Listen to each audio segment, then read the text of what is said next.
My name is Howard Bartle. I'm from Sterling, New York, up at the northernmost end of Cayuga County. And this is my piece, a small table made from sort of local woods. The topmost wood, Royal Polonia, is not exactly a local wood, although thanks to climate change, it could be a local wood.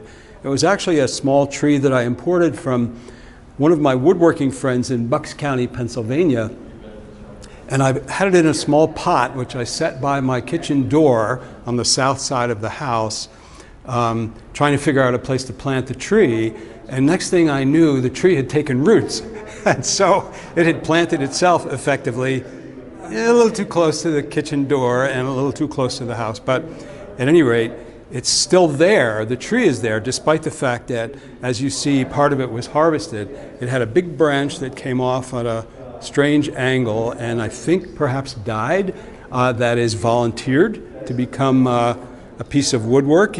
So I cut the thing off, let the thing dry out, and being such a small piece of wood, you know, it's maybe 4 or 5 inches in diameter at most, I didn't know what to do with it for quite a few years, and it sat around. And eventually I decided to try making some cookies out of it, which are just slices, about 1 inch thick slices, that were glued onto a kind of a matrix of an ash panel. And we have a lot of ash in our woods, sadly a tree that might be going away because of the emerald ash borer.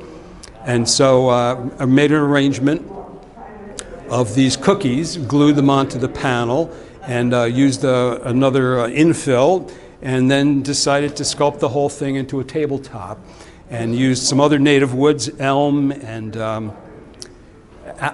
alder, tag alder, which is cut in the spring, early summer, and peeled and carefully preserved so that it doesn't check. The ends all get coated with a waxy paint.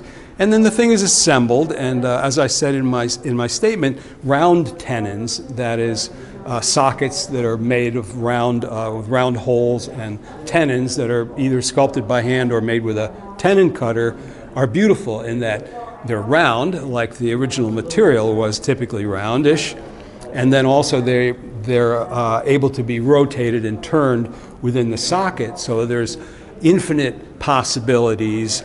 And when I start with a table like this, instead of having 4 legs, I might have 6 or 8 or more legs that I would experiment with, trial and error, give and take, and have some techniques for being able to bore holes for the tenons on peculiar angles and so forth. So the thing is an assemblage that I typically build upside down and have a pretty good idea of the design overall, but I'm often surprised, hopefully in a positive way, when the piece is completely glued up and turned right side up.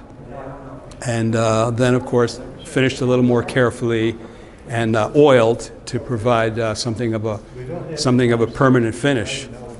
So because of my love for found objects and my love of peculiar pieces of wood and such, no piece of firewood, no twig, no branch, no tree that falls in the forest is ever safe from me and from what may be a more natural outcome for it, to be burned in the wood stove or rotting in the forest. I might stash it in one of my various larders and haul it out again later to possibly experiment with it and turn it into a piece of furniture.